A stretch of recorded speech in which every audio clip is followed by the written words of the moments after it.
Et nous avons déjà Natacha Vazder, grâce à qui nous sommes tous là, puisqu'elle est l'une des créatrices de Hypermonde. Et Natacha, on ne la présente pas, spécialiste de la science-fiction ancienne, avec ses Français qui ont écrit Demain, qui était paru en 2012.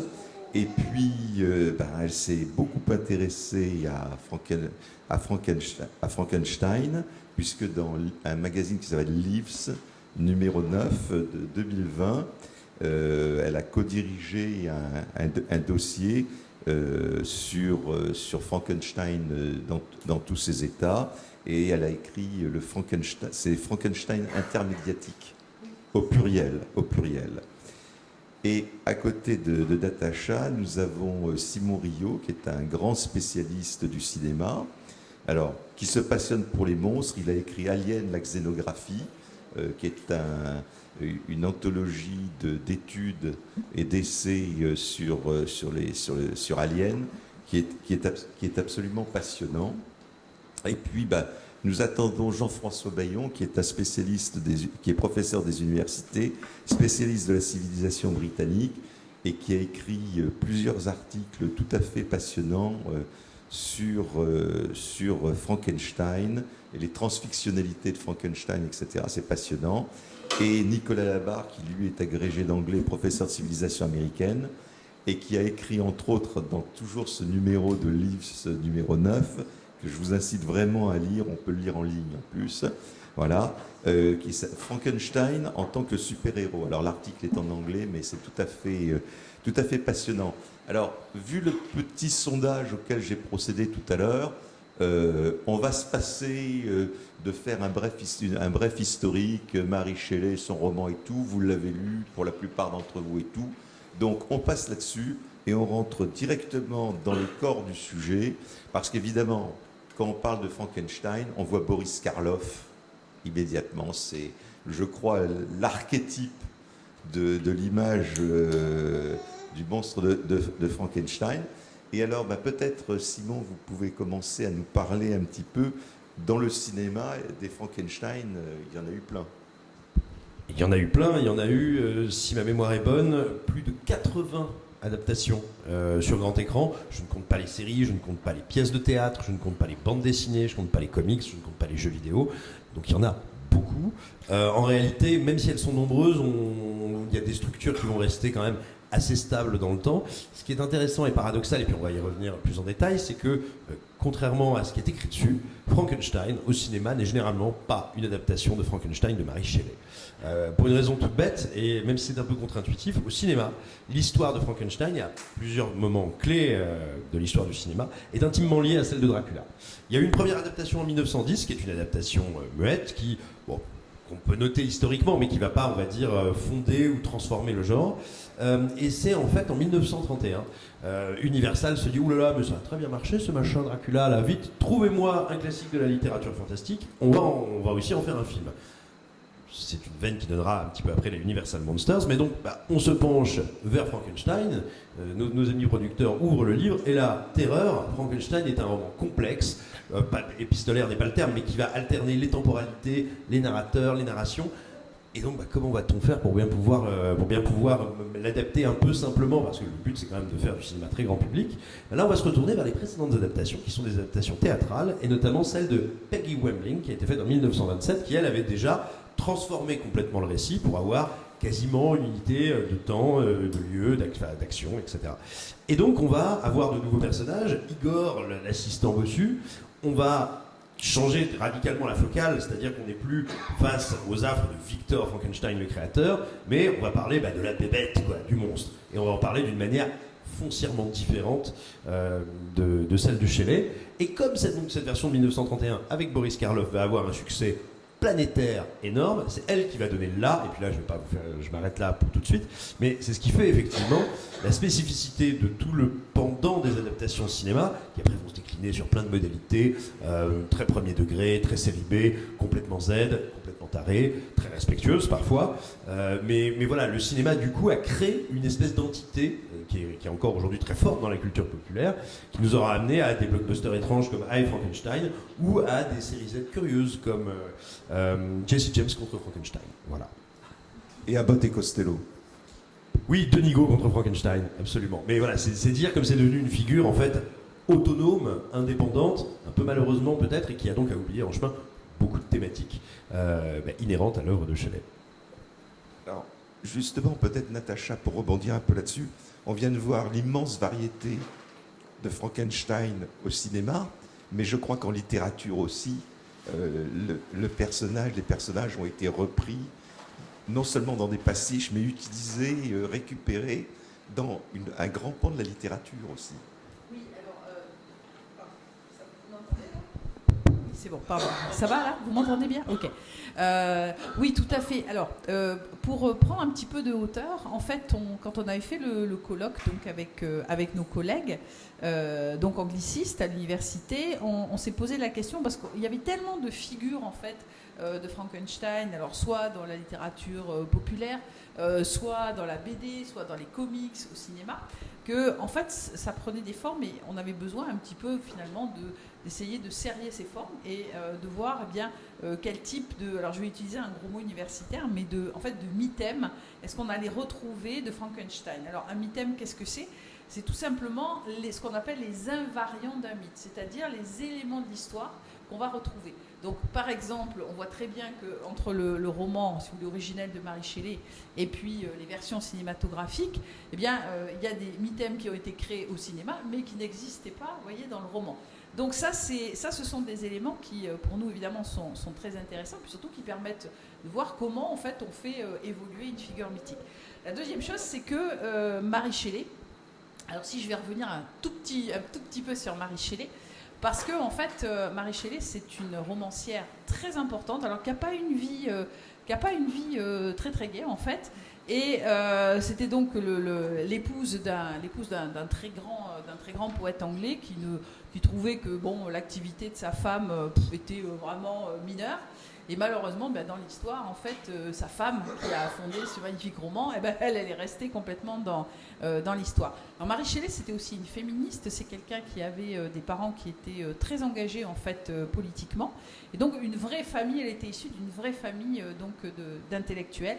Et son roman, si vous voulez, il se situe en fait au croisement, en quelque sorte, de deux genres littéraires. D'abord, on peut dire, souvent on a dit que c'était enfin moi je l'ai dit, je l'ai affirmé haut et fort. Je pense que c'est la mère, si vous voulez, de la science-fiction moderne, parce que Frankenstein, ce n'est pas du fantastique, on est bien, si vous voulez, dans une créature. C'est une histoire, c'est la science-fiction. Dans science-fiction, vous avez science, et on a bien un fait scientifique, c'est-à-dire un médecin un peu fou, évidemment, qui est Frankenstein, docteur Frankenstein. Et donc ce médecin fou va prendre des morceaux de cadavres, et puis on est en pleine période du galvanisme, c'est-à-dire l'énergie électrique, et donc on va faire passer dans ces morceaux de cadavres cousus ensemble de l'électricité pour en fait faire revivre, faire vivre une créature. On n'est même pas dans ressusciter, on est dans faire vivre finalement une créature. Donc ça, c'est pour le côté en fait scientifique, expérimental de Frankenstein. Sauf que Mary Shelley écrit, alors là je suis évidemment sous le patronage de mes collègues anglicistes qui me reprendront si je dis une bêtise, mais on est en quelque sorte, on est quand même dans les années donc 1818, on est complètement, si vous voulez, dans la période du roman gothique anglais, avec des ambiances de château hanté, des ambiances assez sombres, assez obscures, et c'est aussi une période où le fantastique va se développer complètement. Donc en fait, on peut dire que Mary Shelley, elle reprend ses codes tout en y injectant finalement une histoire qui est une histoire de science-fiction. Et c'est pour ça que souvent on dit, Frankenstein, c'est une histoire fantastique. Et quand vous regardez par exemple le film évidemment de 1931, eh bien on a une reprise quelque part de ces codes avec ces personnages, vous voyez, un petit peu inquiétants, monstrueux, ce personnage de Igor, c'est ça, je ne dis pas de bêtises. Oui. Oui, vous voyez, on a alors, ces personnages-là, on se dit, mais pourquoi ils ont été créés ? D'abord parce que c'est des acteurs aussi absolument extraordinaires, et aussi parce que ça rajoute, si vous voulez, à cette ambiance un peu fantastico, finalement scientifique. Et on est totalement dans quelque part l'histoire de ce roman qui est vraiment au carrefour de plusieurs, on va dire, genres littéraires pour simplifier. Voilà. Et après, si vous voulez, il va y avoir effectivement, ça va être les histoires de Frankenstein, en fait, elles vont être beaucoup reprises dans la science-fiction. Alors, je vous en cite deux parce que c'est celles sur lesquelles j'ai pas mal travaillé. Vous avez le Frankenstein délivré, par exemple, de Brian Aldiss, grand auteur, évidemment, donc de science-fiction. Vous allez avoir également, alors chez les Français, alors quelqu'un que vous connaissez peut-être qui s'appelle Jean-Claude Carrière, qui est un grand scénariste, grand romancier, et qui écrivait en fait des romans au Fleuve Noir, qui était si vous voulez, la grande, à partir des années 50-60, c'était la grande collection populaire donc de science-fiction et de fantastique en France. Et il a écrit donc sous le pseudonyme de Benoît Becker, en fait, tout un ensemble de romans, de reprises de Frankenstein, mais attention, pas à partir de Mary Shelley. En fait, il a écrit la suite du film en fait de James Whale en 1931. Vous voyez, donc en fait, il a réécrit Frankenstein tout en se fondant sur le film de 31. Vous voyez, donc on a vraiment avec Frankenstein la reprise, la création de ce qu'on appelle un mythe moderne.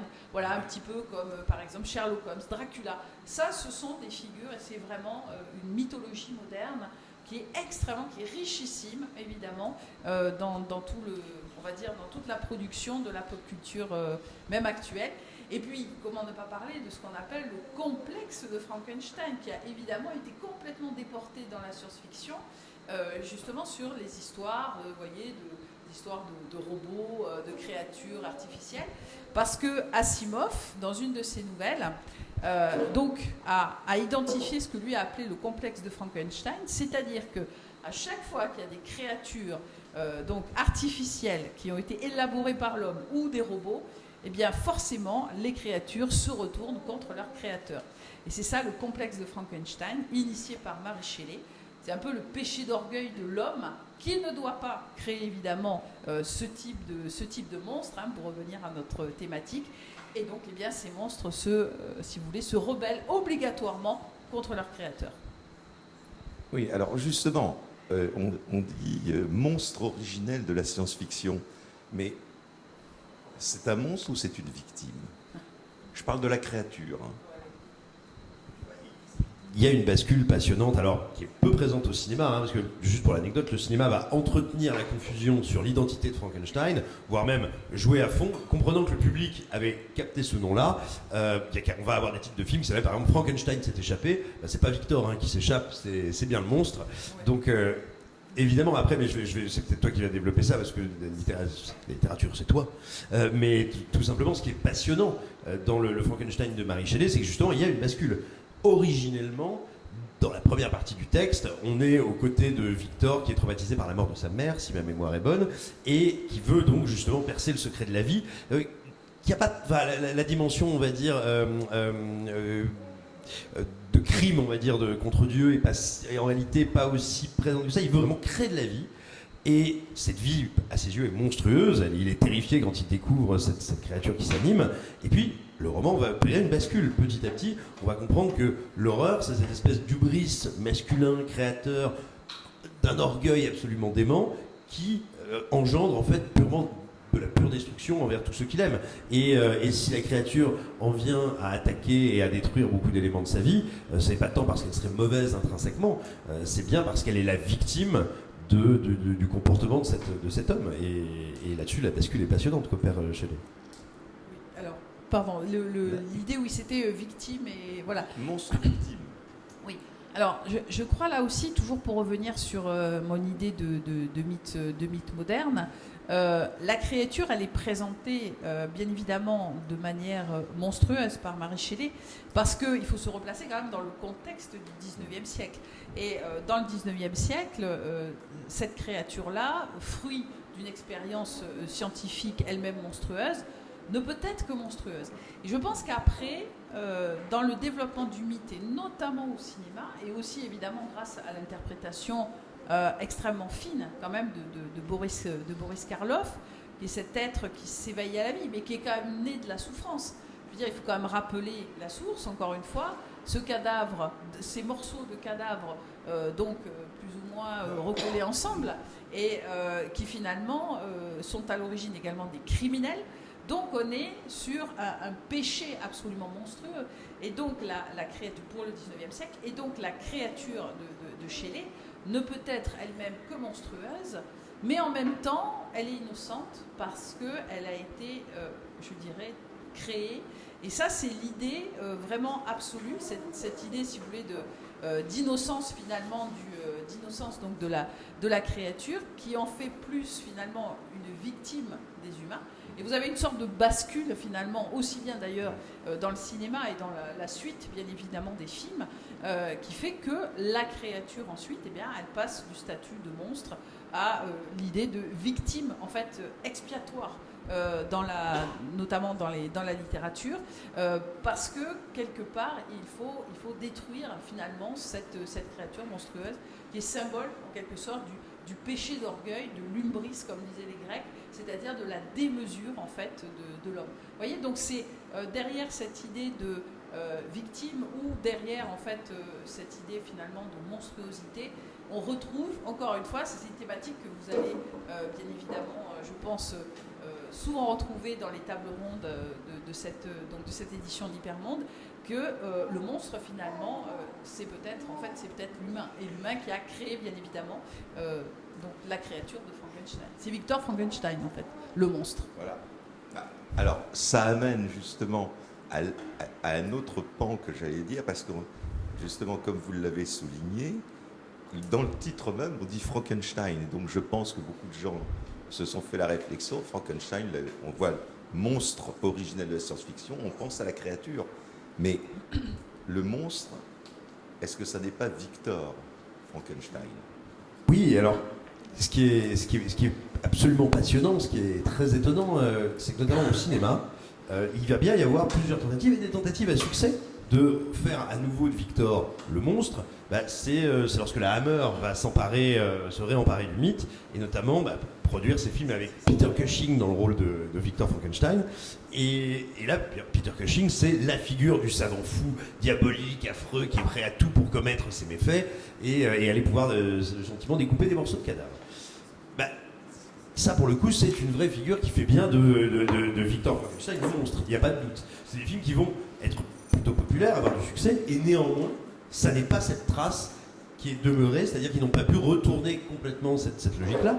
Tu parlais de Frankenstein délivré. Frankenstein délivré, il va être adapté au cinéma, à peu près plus personne ne s'en souvient, avec Sting en 1975.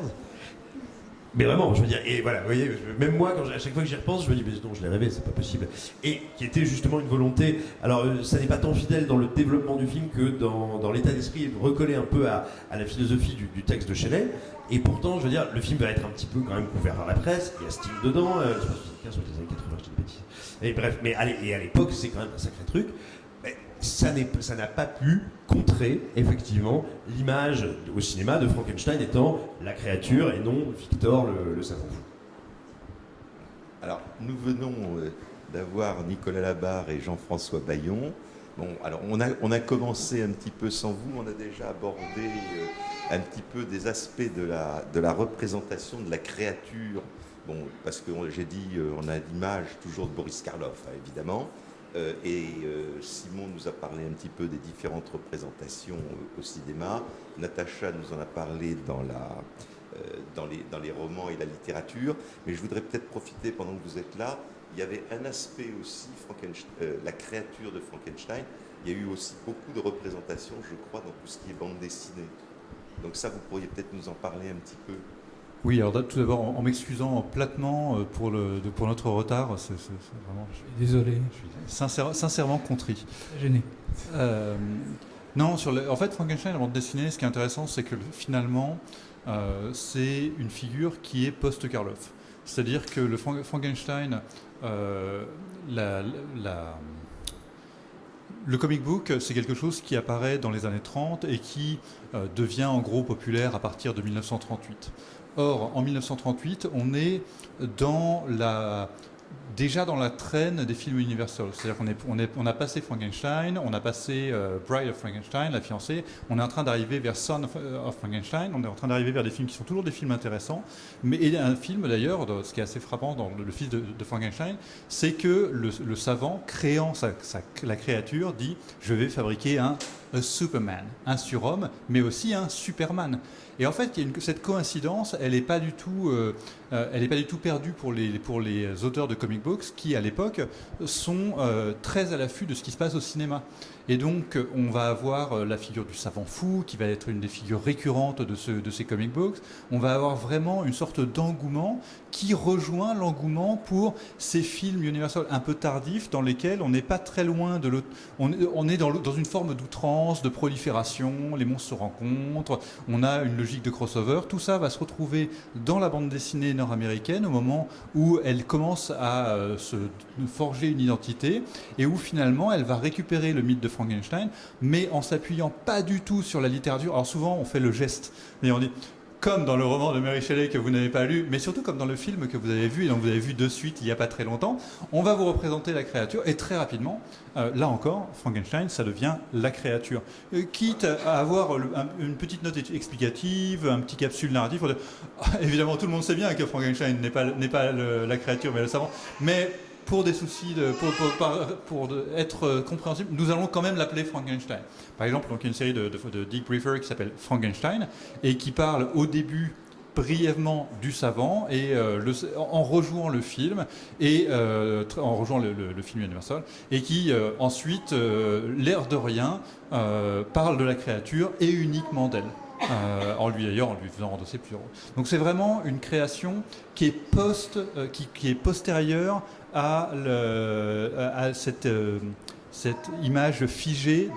Et après, ce qui est intéressant, c'est que finalement, on a à la fois, on rebranche les représentations sur les films qui sont toujours populaires, notamment qui sont de nouveau populaires dans les années 50, 60, parce qu'ils passent à la télévision américaine. En fait, ce sont des films qui, à ce moment-là, ont été vendus en package à la télévision américaine et qui passent beaucoup. Et donc, Boris Karloff redevient hyper populaire. La figure de Frankenstein, telle que représentée dans les films Universal, redevient populaire et fait l'objet de produits dérivés, de jouets, etc., auxquels les comic books se branchent. Et les comic books se branchent également à leur propre histoire et donc perpétuent cette image. Ce qui fait qu'on a finalement une consolidation de cette image du Frankenstein hérité de Karloff qui va parcourir en tout cas toute la bande dessinée populaire jusqu'au... je ne vais pas donner une date de fin, mais disons peut-être jusqu'aux années 80-90. Et là, on trouve quand même des représentations alternatives, et notamment quand Junji Ito, dans un registre très différent, réadapte Frankenstein, on a une sorte d'exigence d'adapter un autre Frankenstein, de ne pas adapter celui de cette culture extrêmement populaire. Et finalement, en fait, pourquoi est-ce qu'on réadapterait Frankenstein en bande dessinée aujourd'hui ? Pour faire un nouveau Frankenstein, il y a un impératif. L'adaptation, c'est toujours relire différemment. Et donc, cet impératif de nouveauté, il fait qu'on ne peut plus finalement puiser à cette source-là, sauf sur le registre de la connivence, du clin d'œil, ou peut-être d'une nostalgie de culture populaire. Donc, c'est une longue réponse, mais pour dire que l'influence de Wells, de Karloff, elle est dominante dans les représentations en bande dessinée, mais que finalement, elle semble presque s'être épuisée à force d'avoir été hégémonique. Oui, enfin, allô ? Hégémonie relative tout de même, parce que des créatures de Frankenstein qui échappent à la représentation dominante, il y en a plein très tôt. Donc on dit que c'est hégémonique parce que c'est ça qu'on a en tête et parce qu'il y a beaucoup de... Effectivement, ça a eu une influence sur d'autres cultures que le cinéma. Mais au cinéma, il y a plein de créatures qui ne sont pas conformes à la représentation qu'on a en tête, les poulons, etc. Et aussi,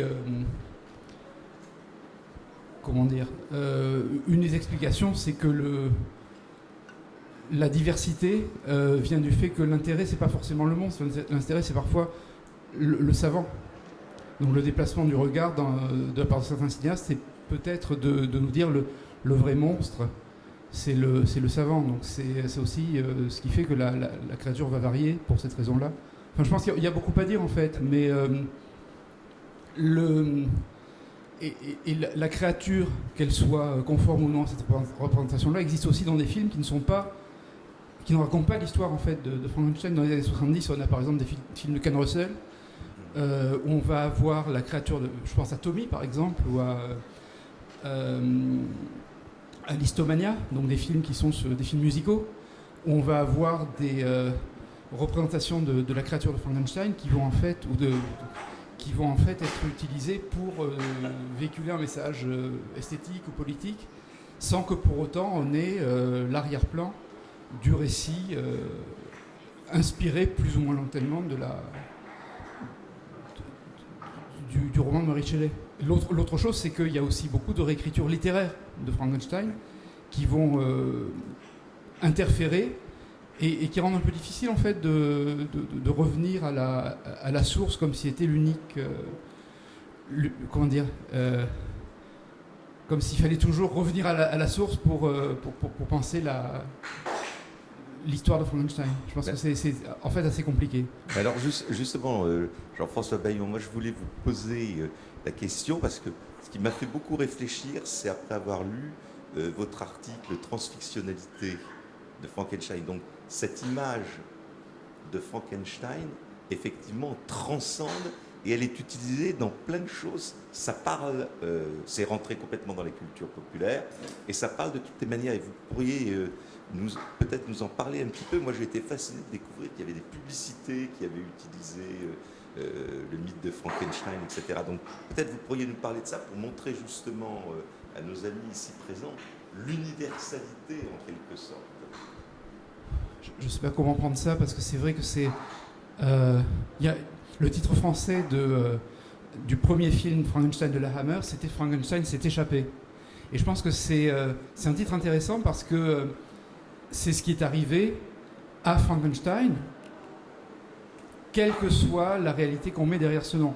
Puisque Nicolas venait de rappeler que dans la réception de Frankenstein, bien souvent, il y a cette confusion entre le créateur et la créature, et que Frankenstein, dans les faits, qu'on le veuille ou non, c'est le nom qui a servi à désigner aussi bien le créateur que la créature. Alors les puristes ou les universitaires comme nous, les savants, peuvent dire ah oui, mais Frankenstein, en vrai, c'est le docteur Frankenstein ou le baron dans les films, mais ça n'est pas la créature n'a pas de nom évidemment, mais sauf que en fait on n'y peut rien. Dans la réception, dans la culture, ça se passe autrement.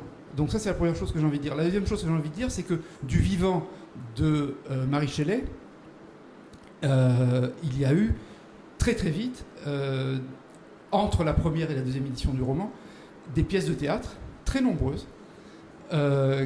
Mary Shelley a assisté elle-même à l'une des représentations de la première de ces pièces de théâtre. Donc très rapidement, son œuvre lui a échappé. Et qu'est-ce que ça veut dire ? Ça veut dire que très rapidement, il y a eu des mises en scène de versions extrêmement simplifiées du récit, avec tout de suite, dans cette première version théâtrale, des créations de personnages qui sont devenus pour nous extrêmement attendus au cinéma en particulier, comme l'assistant. L'assistant est une invention du premier écrivain de théâtre qui a écrit la première version théâtrale de Frankenstein et qui introduit aussi une dimension de comédie. En fait, ça ressemble beaucoup aux relations entre Sganarelle et Don Juan dans le Don Juan de Molière, ces relations-là. Très vite, il y a eu donc, pour faire la publicité de ces pièces de théâtre, des illustrations, où on voyait donc des images de la créature qui étaient répandues dans la presse. Et alors, pendant tout le XIXe siècle, il y a eu aussi une popularisation, en quelque sorte, de cette figure du monstre de Frankenstein, de la créature de Frankenstein, dans la presse satirique, qui servait à représenter soit les Irlandais, soit la classe ouvrière. Donc ça veut dire quoi ? Ça veut dire aussi que très très rapidement, je ne sais pas si c'est une bonne manière de répondre à votre question, mais ça veut dire que très rapidement, la popularité, la réputation de la pièce, du mythe inventé par Mary Shelley a servi de support à des discours, à des représentations, à des alors qui à la fois, à mon avis, avait profondément à voir avec le roman de départ, qui avait, je ne vais pas dire avant toute chose, mais qui avait beaucoup qui véhiculait notamment un imaginaire politique. Ça, c'est très très important dans le roman. Mais c'est un imaginaire qui n'a cessé de circuler. Dans les années 1820, un homme politique, un membre du gouvernement britannique de l'époque, a fait, dans un discours contre l'abolition de l'esclavage, a fait une allusion au roman de Mary Shelley en expliquant que, vous comprenez, les esclaves, c'est un peu comme la créature de Frankenstein. Si on leur laisse toute la liberté, après ils vont faire n'importe quoi, ils vont devenir dangereux. Donc c'est... Voilà, il y a une espèce de... Frankenstein s'est échappé, c'est-à-dire qu'il y a eu cette espèce d'émancipation dans les discours, dans la culture, de la création littéraire. Et au XXe siècle, ça a continué, c'est-à-dire que toutes les... que ce soit dans le cinéma, que ce soit dans le théâtre, il y a eu donc il y a eu beaucoup de représentations théâtrales de Frankenstein.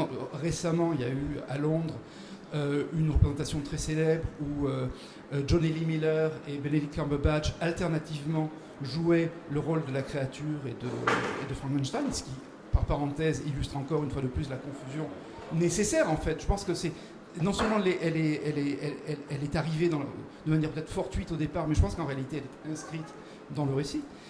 Cette confusion entre Frankenstein et son créateur, entre la créature et son créateur.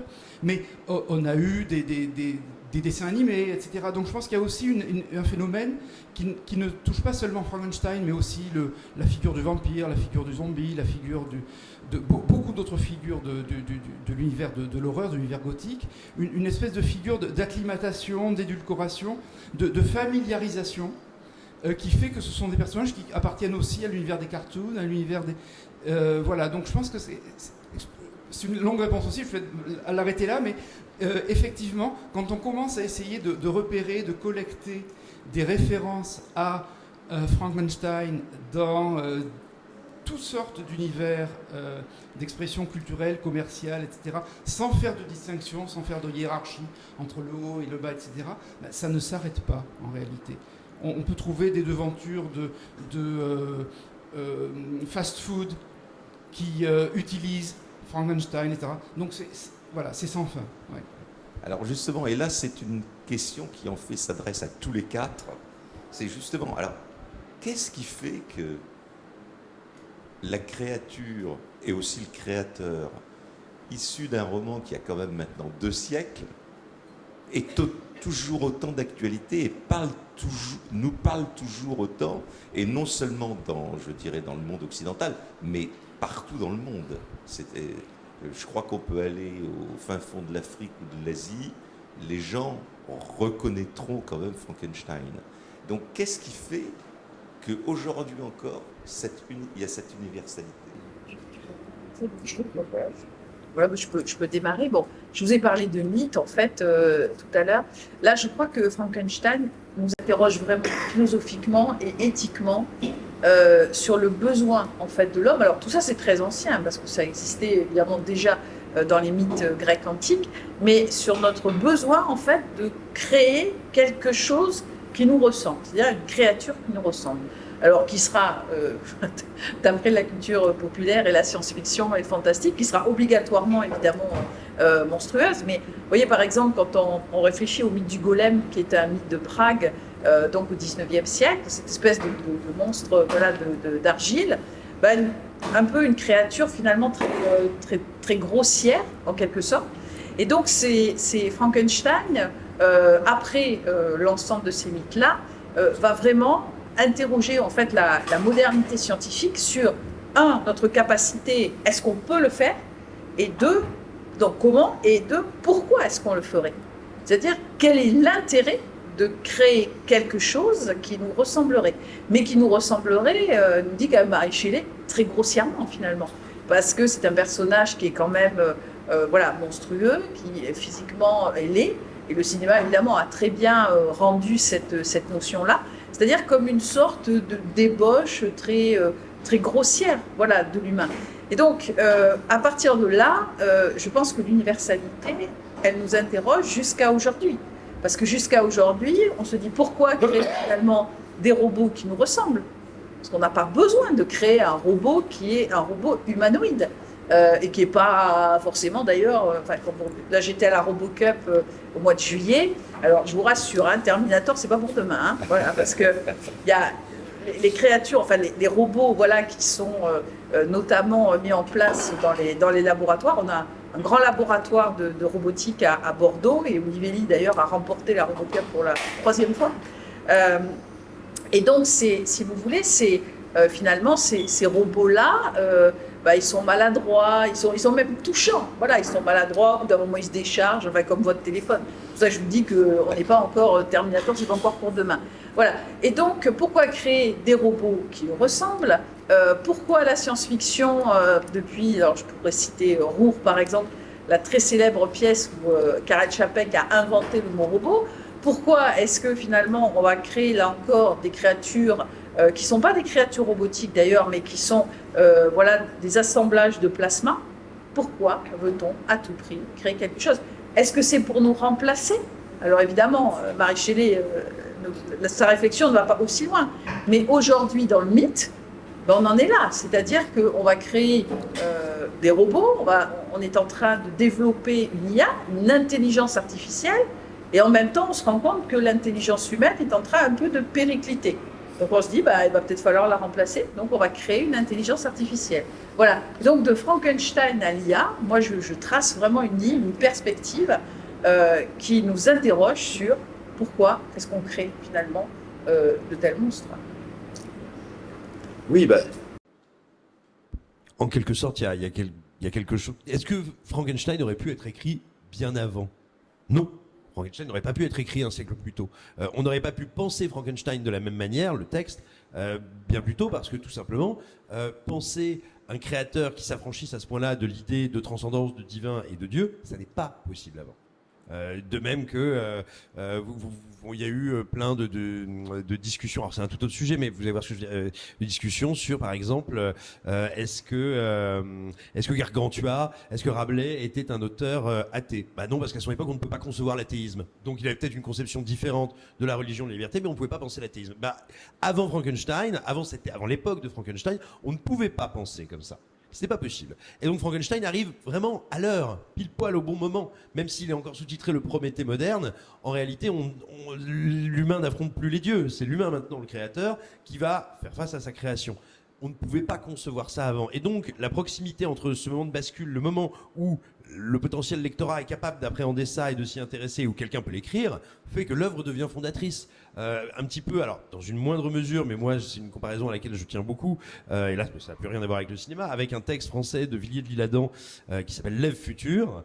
Si vous rassemblez Frankenstein et L'Ève future, vous avez à peu près toute la science-fiction et la conception du robot, de l'androïde. D'ailleurs, L'Ève future invente quasiment le terme androïde, et on y parle d'andréide. Et là, vous tenez tout, parce que littéralement, c'est ce point de bascule, cette jonction, le moment où on peut le penser et où donc ces œuvres deviennent maîtresses, parce que on est encore dans ce paradigme-là. On n'est pas sorti du monde qui est ouvert avec Frankenstein. Donc c'est toujours aussi important. Bien sûr, la technologie est encore avancée. À l'époque de Frankenstein, tu parlais de l'IA, on n'imaginait pas l'IA, mais l'IA, ça n'est jamais que Frankenstein qui est fait de 0 et de 1 au lieu de morceaux de cadavres. Ah oui, non, Okay. C'était pour vous. Non, mais alors, moi, j'irais à la fois un peu dans le sens de Simon et même. Je trouve qu'il y a une. Frankenstein ouvre une période, puisque c'est pas deux œuvres du tout contemporaines en fait. Elles sont à deux extrémités d'un siècle qui, pour prolonger ce que tu disais, renferment un grand nombre d'œuvres fondatrices. On pourrait ajouter Dr. Jekyll, Mr. Hyde, on pourrait en ajouter beaucoup, je vais pas faire la liste, mais il me semble qu'effectivement,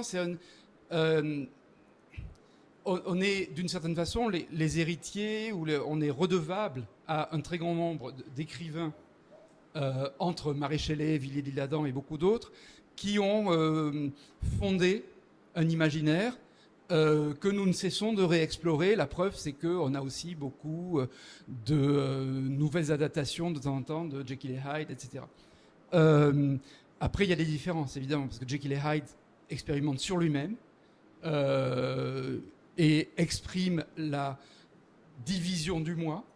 C'est ça le sujet, alors que Mary Shelley parle d'autre chose. Moi, j'ai un peu de réticence d'ailleurs à considérer que le texte du roman de Frankenstein, c'est de la science-fiction, parce que c'est plus dans le paratexte, dans les introductions, dans l'introduction de Percy de la première édition, dans l'introduction de Marie de la troisième édition de 1831, que le contenu scientifique était explicité, que l'inspiration scientifique était explicitée. Donc je trouve ça un peu compliqué, et je pense que c'est une des réponses à la question que vous posiez, puisque l'une des richesses du texte, c'est qu'il parle de beaucoup de choses. Il parle de politique, il parle aussi de différences sexuelles, qui est un sujet inépuisable et qui revient beaucoup aujourd'hui.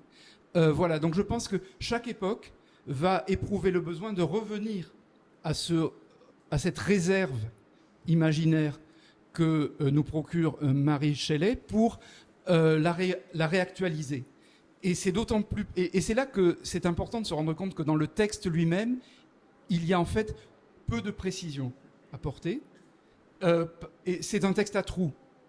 Et parce que c'est un texte à trous, chaque époque, et là encore qu'il s'agisse de cinéastes ou d'écrivains ou d'auteurs de bande dessinée ou d'autres types de créateurs encore, il y a même une symphonie inspirée de Frankenstein, vont éprouver le besoin de remplir ces trous, justement de leur faire parler le langage de leur époque. Et c'est pour ça que personnellement je trouve des films comme Morgan, par exemple de Luke Scott, ou je pourrais en citer d'autres, beaucoup plus intéressants que la version de Kenneth Branagh, qui se contente qui fait porter des costumes d'époque qui ne nous intéressent plus. On s'en fiche des costumes d'époque, de l'époque de Mary Shelley. Ça n'est pas intéressant pour nous. Ce qui est intéressant, c'est d'utiliser l'imaginaire de Mary Shelley pour savoir ce qu'elle a à nous dire dans notre langage, avec la science d'aujourd'hui, avec les problèmes éthiques, moraux, sexuels, etc. d'aujourd'hui. Et beaucoup de cinéastes ont fait ça. Donc moi, c'est ça qui m'intéresse, à titre personnel. Voilà. Et c'est pour ça que quand on revient dans le texte, on voit que, par exemple, la création du monstre, c'est très décevant, c'est très frustrant. Si on attend de Mary Shelley qu'elle nous raconte comment le monstre a été fait, mais on n'a pas la réponse. On n'en sait rien. L'image de ces condenseurs électriques, c'est une image de cinéma qui va rester inamovible jusque dans les années 70 à peu près. Alors non, en fait non, parce que dans la Hammer ça va être assez différent, et il y a en plus 5 versions de la Hammer, ou même plus, où on va avoir des variations d'un univers à un autre. Non, tu peux pas dire ça. Enfin, c'est voilà. Mais oui, mais c'est vrai qu'on va avoir l'héritage. Tu dis ça à cause des parodies, à cause surtout de. Oui, absolument. C'est de Young Frankenstein, je pense. Absolument. Mel Brooks. Voilà. On est d'accord. Mais à côté de ça, non, mais oui. Mais à côté de ça, il va y avoir quand même beaucoup de variations qui vont être apportées. Donc, et je trouve ça très intéressant. Mais l'héritage de Strickfaden aussi, c'est important. Enfin, de la version des versions de Wales, c'est important aussi, bien sûr. Mais c'est vrai que c'est voilà, et tous les anachronismes de Wales sont intéressants aussi. Le fait qu'on en fait, on ne sait pas quand se passe. Je mets quiconque au défi de nous dire à quelle époque se situe la version de James Whale, parce qu'il y a tellement d'incohérences. Donc, et ça aussi, c'est intéressant. Mais j'en ai trop dit. Je laisse non, mais continuer. Nicolas Labarre, vous avez. Oui, en fait, il y a quand même quelque chose dans cette question-là qui est on juge toujours a posteriori. Donc en fait, une des raisons pour lesquelles Frankenstein, on se souvient de Frankenstein aujourd'hui, c'est simplement parce qu'on s'en souvient. Il n'y avait pas de logique. Je pense que ça ne découle pas entièrement du texte. Ce que je veux dire par là, c'est que les futurs et dont j'avais parlé également, me semble être un bon exemple d'un texte qui est connu par les gens qui s'intéressent à la fin du 19e, s'intéressent au texte, mais finalement qui n'a pas de descendance. J'entends par là, c'est un texte qui est extrêmement influent, mais que personne ne connaît, que personne ne lit, c'est un texte qui est une rareté. Et je pense qu'il est tout à fait possible d'imaginer une situation dans laquelle le texte de Mary Shelley, en tant que tel, soit devenu une telle rareté. Pas de pièces de théâtre, pas de, voilà, comme le Vampire de Polidori, comme d'autres textes finalement influents du 19e. Mais perdu. des textes qui sont enfouis, qui restent connus des gens qui s'intéressent à ces genres-là. Donc en fait, simplement pour dire qu'il n'y a pas, à mon avis, une prédestination. On sait que le texte a eu du succès parce qu'on peut l'observer a posteriori, pas nécessairement parce que c'était inscrit. Au contraire, il me semble que le texte de Mary Shelley est un texte qui ne se prête pas tellement à cette postérité. C'est un texte qui est compliqué, c'est un texte avec des récits enchâssés, c'est un texte qu'on relit peu finalement. Et donc, pour répondre à la question, il me semble que c'est effectivement par sa plasticité que c'est un texte qui survit, et également parce qu'il s'est échappé du roman. C'est-à-dire c'est un texte qui, parce qu'il a eu des adaptations, parce qu'il est devenu un raccourci, parce qu'il est devenu, tout le monde connaît Frankenstein. Dans les années 20, dans la culture populaire, on peut dire Frankenstein avant les films, et les gens savent ce que c'est que Frankenstein. Dans les années 60, quand les Fantastic Four, les 4 Fantastiques commencent à évoquer leurs conditions, ils font des blagues sur Frankenstein. À tout moment, on peut faire des blagues sur Frankenstein, mais on ne fait pas une blague sur Frankenstein, le roman de Mary Shelley. On fait une blague sur la vague idée de Frankenstein, relayée par le cinéma, relayé par les jeux vidéo, relayé par toutes les adaptations. En fait, c'est vraiment cette plasticité. Et effectivement, il me semble que notamment le fait que ce soit déporté vers le thème de l'androïde, du robot, tout en restant reconnaissable, fait on réactive cette expression. Asimov parle du complexe de Frankenstein. On réactive ça en permanence, mais de manière presque déterritorialisée. Il n'y a plus finalement de connexion avec le 19e. Frankenstein flotte comme ça. Donc il me semble finalement qu'il faut peut-être presque s'étonner du succès de Frankenstein, simplement parce que c'est un roman épais, touffu. On pourrait imaginer que d'autres textes aient joué ce rôle-là. Et finalement, pour moi, il y a quelque chose d'un peu surprenant, alors même que ça nous paraît comme une évidence, parce qu'on est là 2 siècles après et que tout le monde connaît non seulement le titre du roman, mais encore son autrice. Alors que finalement, une nouvelle fois, d'autres grands textes fondateurs se sont un petit peu comme ça diffusés, perdus. Voilà. Donc pour moi, c'est un succès un peu paradoxal et un statut culturel de Frankenstein qui est un peu paradoxal et dont je crois qu'on peut s'étonner en même temps qu'on le célèbre. Je voulais juste dire que je trouve que l'expression de Jean-François, le texte à trous, c'est très bien parce que ça pourrait s'appliquer en fait à tout un ensemble, d'œuvres. On pourrait parler de la même chose peut-être de Dracula, c'est-à-dire vraiment un petit peu moins, mais vraiment l'idée que on a une sorte de texte fondateur qui a un succès assez incroyable et qui va traverser comme ça les époques. C'est peut-être ça un classique d'ailleurs, je ne sais pas, mais ça c'est un autre débat.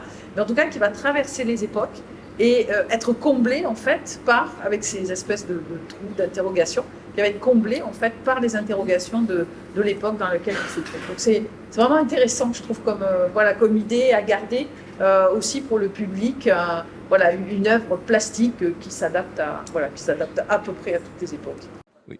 Alors justement, pour rebondir là-dessus et continuer, là on a parlé pas mal de la créature, mais on avait commencé à aborder aussi le créateur. Parce que moi, quand j'ai lu le titre au début, je vois Frankenstein, monstre originel de la science-fiction. Je me dis, c'est vrai, Victor, c'est l'archétype du savant fou quelque part.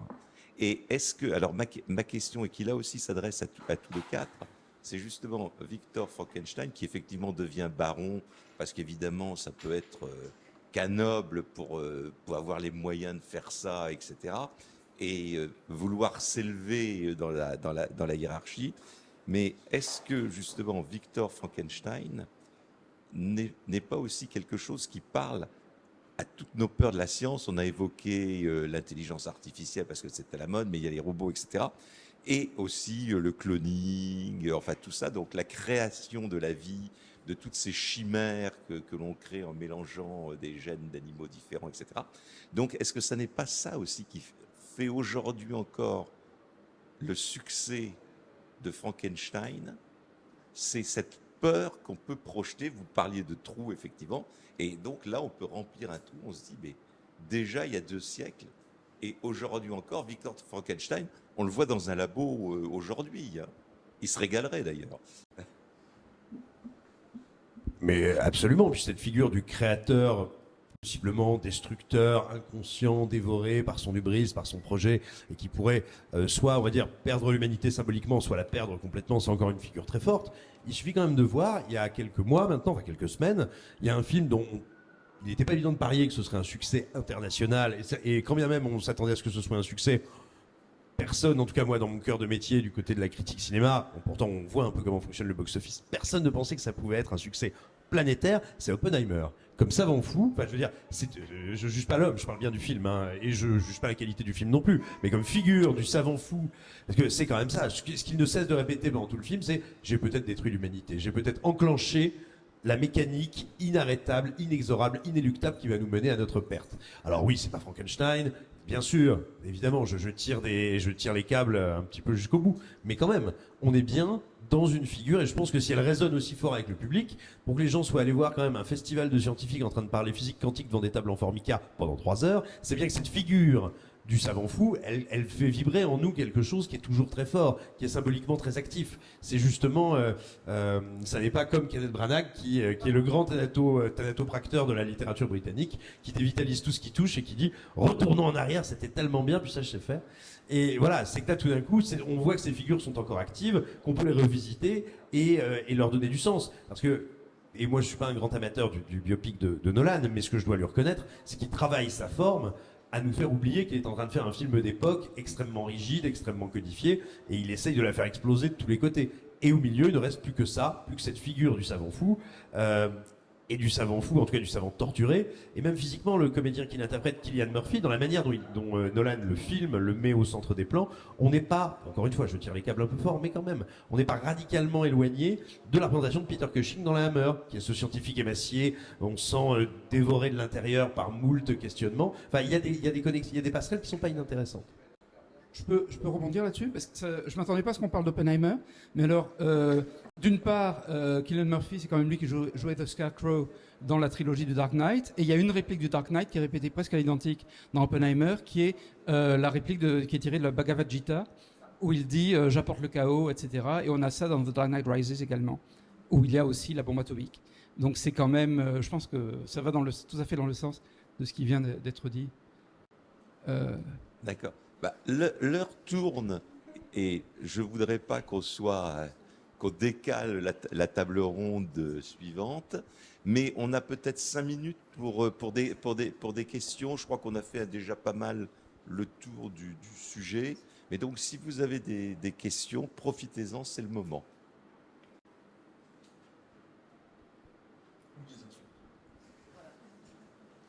Non mais c'est l'heure de la sieste. Hein. Oui, Gilles. Merci beaucoup. Merci beaucoup. Vous avez parlé de beaucoup de choses, effectivement. Et je voulais juste revenir peut-être sur le fait que, par exemple, on n'a pas évoqué Emmanuel Carrère, quand même, qui a écrit une histoire très intéressante une variation très intéressante autour de Frankenstein, qui s'appelle Bravoure. Hein, donc je signale simplement à ceux qui ne connaîtraient pas. Emmanuel Carrère, donc Bravoure, donc c'est un roman des années 90, je dirais, quelque chose comme ça, peut-être avant même. Un des premiers romans d'Emmanuel Carrère. Voilà. Autrement, oui, je pense que ce qui est intéressant aussi, c'est le fait qu'on a des séries aussi maintenant autour de Frankenstein, notamment les Frankenstein Chronicles, donc justement qui mélangent la vie de Mary Shelley, enfin les personnages réels et des personnages fictionnels. Avec une version de la créature de Frankenstein qui est tout à fait passionnante, je trouve. Donc, ça s'appelle les Frankenstein Chronicles, les chroniques de Frankenstein. Voilà. Après, en termes de questions, qu'est-ce que je pourrais... Il y a tellement de choses qui ont été dites. Au niveau de la bande dessinée aussi, il y a une autrice française qui a fait une très belle adaptation de Frankenstein, je crois. Je ne me souviens plus de son nom. Tu dois connaître, Nicolas? Non? D'accord. Moi, je retrouverai. Voilà, enfin, de toute façon, on n'a pas beaucoup de temps. Donc. Merci beaucoup. Oui, mais si on va dans la direction des réécritures littéraires de Frankenstein, il y a une grosse activité actuelle, notamment du côté d'un genre dont je ne sais pas si vous avez parlé avant notre arrivée, qui est le genre, effectivement, dont Gilles vient de donner 2 exemples, qui consiste mais Aldis avait déjà fait ça, en fait, à mélanger la fiction et l'histoire ou la réalité, c'est-à-dire à faire se rencontrer les personnages historiques, Mary Shelley ou d'autres, et les personnages de la fiction inventés par Mary Shelley. Et c'est quelque chose qui revient beaucoup à l'heure actuelle. Je voudrais signaler notamment un roman d'une romancière anglaise qui s'appelle Jeanette Winterson. Le roman s'appelle Frankenstein. Je crois qu'il a été traduit en français. Et c'est un roman où elle invente une figure de... Frankenstein devient une espèce d'entité qui traverse le temps et qui travaille dans l'IA, justement, qui fabrique des robots. Donc je pense que ça devrait intéresser Natacha. Mais oui, non, mais après on peut faire toute une liste, mais voilà. Et évidemment, puisqu'on parlait de l'actualité cinématographique, on va avoir le prochain Lion d'Or de Venise, donc Poor Things de Yorgos Lanthimos, qui est une adaptation d'un roman d'Alasdair Gray, qui lui-même est une réécriture de Frankenstein. On n'en sort pas. Et le prochain Guillermo del Toro, enfin un des prochains films de Guillermo del Toro parmi tous ces projets, qui devrait être une nouvelle adaptation de Frankenstein. Donc c'est voilà, donc là vous êtes au cœur du futur du cinéma, et puis tenez-vous au courant. Donc ça, voilà, on va être envahi de Frankenstein. Juste un petit mot, mais ça c'est vraiment à titre personnel, parce qu'on a évoqué beaucoup de pastiches, etc. Pour terminer sur une note rigolote, personne n'a cité le Rocky Horror Picture Show, qui est l'absolu anti-Frankenstein, tout est revisité et complètement renversé. Voilà. Frankenstein, monstre absolu, voilà, du cinéma. Très bien, bah écoutez, merci beaucoup pour votre attention et merci à nos 4 intervenants.